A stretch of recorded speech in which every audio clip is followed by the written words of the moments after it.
Salut les amis, j'espère que vous allez bien. Par avant, je tiens à m'excuser pour la semaine dernière, j'ai pas pu sortir de vidéo, j'ai eu certains problèmes techniques, tout ce qui dit micro, etc. Donc aujourd'hui, je vous fais une vidéo, j'espère que vous allez l'apprécier. Ça tourne autour de tout ce qui est timelapse et applications que vous pouvez utiliser pour celle-ci.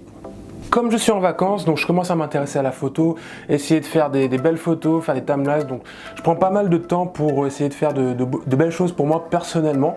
Et je voulais faire un timelapse sur une vue du ciel et tout. Et je me suis rendu compte que mon Canon n'avait pas l'application intégrée pour tout ce qui dit timelapse.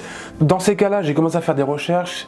La première chose sur laquelle je suis tombé, c'était il fallait un intervallomètre, donc ça coûte environ une quinzaine d'euros. C'est pas forcément cher, mais comme je suis à l'étranger, j'ai pas forcément de boîte aux lettres entre guillemets. Donc du coup, j'ai dû trouver une autre solution et sans vouloir payer excessivement cher quelque chose. Donc au niveau de la solution que j'ai trouvée, ça se passe sur le téléphone. On va voir ça ensemble à la suite de cette vidéo.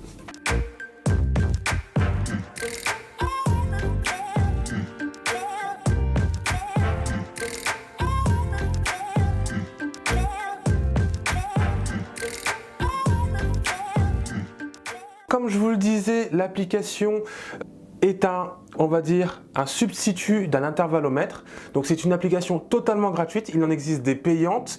J'ai pas voulu dépenser environ 5 € dans une application qui pourrait me servir qu'une seule fois.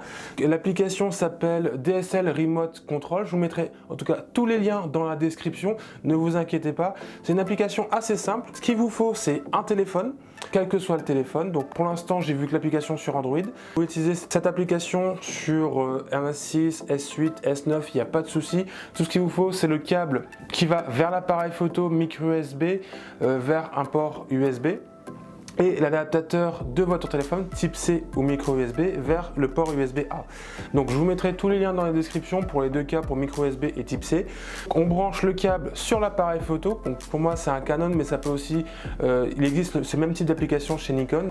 Je branche mon câble USB sur l'appareil photo, l'autre port type C sur mon téléphone et on ouvre l'application. On allume l'appareil photo et l'application détecte automatiquement la caméra. Le petit bémol par rapport à cette connexion, c'est que comme c'est une application gratuite, vous avez certaines pubs.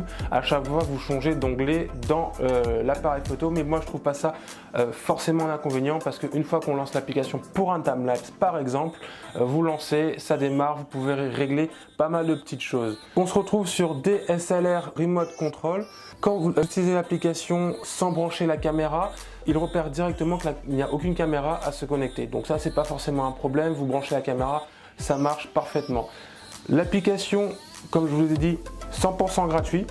Quelquefois, j'ai quelques petits bugs, pas au niveau des timelapses, mais au niveau de la connexion entre la caméra. Essayez de faire plusieurs essais. Généralement, ça marche au bout d'un certain temps. Soyez pas trop pressé, même si votre téléphone est assez performant. L'application est plutôt un peu lente au niveau du démarrage, mais après il n'y a pas de souci.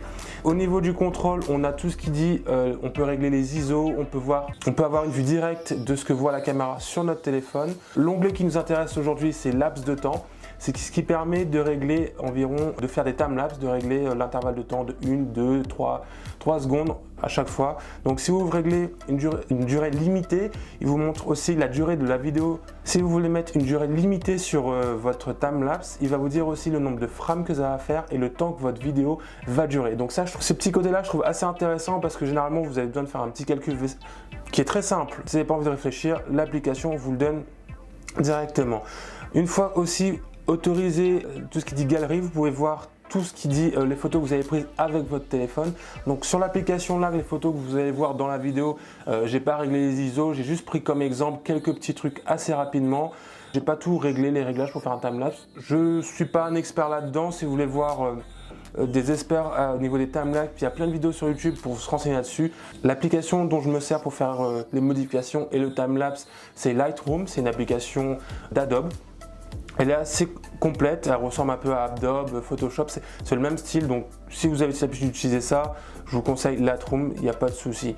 Donc l'application, il existe d'autres applications comme celle-ci payantes, je pense qu'ils sont un peu mieux professionnels. À part ça, moi comme je dis que pour faire des timelapses et faire quelques petits réglages, j'ai pas besoin de plus que ça. Une application gratuite où on a quelques pubs à chaque fois qu'on change d'anglais, c'est pas forcément un inconvénient. Après, il y a toujours une astuce pour avoir l'application sans publicité, bien sûr. En tout cas, j'espère que vous avez aimé cette astuce aujourd'hui. On se retrouve bientôt pour une nouvelle vidéo. À plus.